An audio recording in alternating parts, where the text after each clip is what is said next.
Hey everyone, welcome to another Crypto Moments with Mo. This is where I give you a quick little tip about crypto. So today I want to talk about what are some of the pros of crypto. So the first pro is you become sovereign over your money. You get to make all the decisions. You get full access and control to your funds. There's no government, there's no bank, there's no anyone else can interfere with your money. As long as you know the private keys of your wallet, you are the only person who has access. So that's pro number one. Pro number two, I would say the possibilities.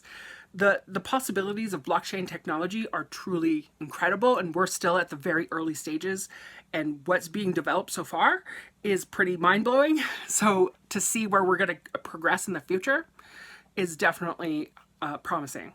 The other pro I would look at is the financial gains. I mean, don't get me wrong, investing in crypto is volatile. It has its risks, and you should never take anything I'm saying as financial advice because I am not a financial advisor.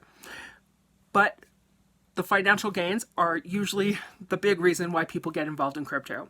And the fact that you don't need to buy a whole coin. You can buy just a portion. So that means it's more accessible for people at a lower income bracket to enter the market, which is one of the biggest, hugest benefits, I think, of crypto of all, because it's helping to provide a service for those at the lower income spectrum of investing that doesn't usually get, they don't usually get access at that level. And I'm speaking from experience, because in order to buy stocks and things, you need quite a bit of money sometimes to get started. And with crypto, you can get started with, I don't know, maybe $20, $10. So as always, if you've enjoyed this Crypto Moment with Mo, please leave some comments, give me some hearts, give me some thumbs up, whatever you want.